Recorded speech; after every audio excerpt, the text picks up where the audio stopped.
আসসালামু আলাইকুম, শুভ দুপুর সবাইকে। এই যে দুপুরের টাইমে ইরাম এখানে বসে খেলতেছে। ওর ওষুধ খাওয়ার একটা ছোট্ট চামিচ বা আইসক্রিম খাওয়ার হয়তো বা, সেটা দিয়ে একটা একটা করে ইটের খোয়া এনে এনে এই যে ওর একটা ছোট্ট গামলা আছে পুতুলের, এই গামলার মধ্যে রাখতেছে। যেরকম ছোট চামিচ এরকম ছোট গামলা, আর সেরকম ছোট ও। আমি জানি না ও এটাতে কি বোঝে বা কি খেলে। এখান থেকে একটা একটা করে সুটকি এনে এই গামলার মধ্যে রাখে, খুব সুন্দর করে রাখে একটা একটা করে সাজিয়ে রাখতে দেখে আমি তাকিয়ে থাকি অবাক হয়ে যে কী করছে ও। মানে ছোটো বাচ্চারা কোনো না কোনোভাবে খেলার একটা ওয়ে তৈরি করে নেয়। বিশেষ করে মেয়ে বাচ্চাদের তো ব্যাপারটা একটু অন্যরকম, ওদের খেলতে দেখতে খুব ভালো লাগে। এই যে ইরাম এখানে বসে খেলছিল, ওর সামনে যে একটা টিনের টুকরা আছে, আমি এটা নিয়ে একটু ভয় পাচ্ছিলাম যে ও এটাতে পড়ে কোনোভাবে ব্যথা ট্যাথা পায় কিনা।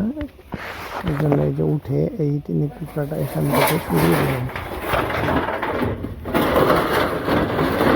যাতে করে কোনো রকম আঘাত বা দেখতে না পায়।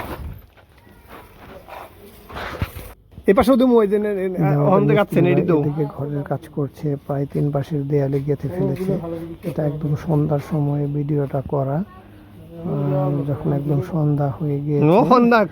পাশের গাঁথনি 2 ফিট করে করে রেখে গেল। একদিনের কাজ শেষ হয়েছে।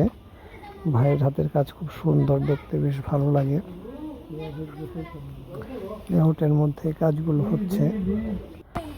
এই যে এখানে আবার মিস্ত্রি ভাইয়ের হেল্পার সহকারী নিয়ে এগুলোকে ঝাড়ু দিয়ে রাখছে, যাতে পলাস্তারা করতে গেলে কোনোভাবে না বাজে। এই ঝাড়ুটা দিয়ে রাখলে পলাস্তারা করতে সুবিধা হয়।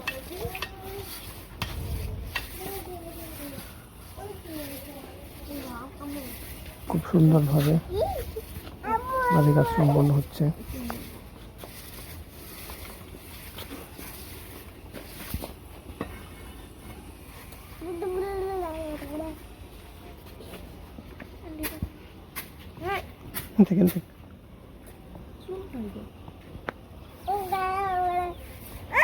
একদিকে মিস্ত্রিরা বাড়ির কাজ করতেছে, আর অন্যদিকে ইরাম বসে বসে এখানে খেলছে। ইরাম ও এই জায়গায় অনেকগুলো ধরে খেলছে, প্রায় 10-12 মিনিটের মতন হবে। বেশ কয়েকদিন ধরে এখানে খেলছিল করে এক পাশ থেকে আরেক পাশে নিয়ে দাঁড়িয়ে দাঁড়িয়ে দেখছি যে ইরাম একটা কাজ হয়েছে। আমরা ঘরের কাজ করার সময় এই একটা কবুতরের বাচ্চা এখানে এসে বসেছিল। ইরামের কবুতরটাকে অনেক ডাকাডাকি পারলো, ইরামের বেশ পছন্দ হয়েছে। এই যে ওখান থেকে উড়ে এসে আবার এখানে ইটের উপরে বসে আছে। জানি না কবুতরটা কার বা কোথা থেকে এসেছে, কিন্তু আমাদের এখানে অনেক সময় বসেছিল কবুতরের বাচ্চাটা।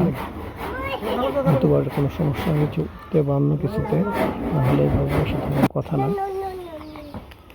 এরকম কবুতরের বাচ্চাটাকে ডাকছিল পাখি পাখি এরকম করে।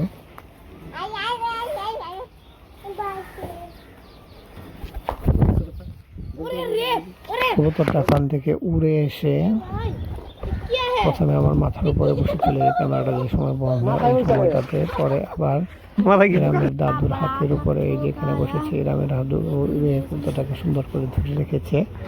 আমরা এটাকে চাউল খেতে দিয়েছিলাম, কিন্তু সে খেল না, হয়তো অসুস্থ। ইরামের দাদু কবুতরটাকে ছেড়ে দিয়েছে, বললো যে যা সে হয়তো খুঁজবে, জানি না।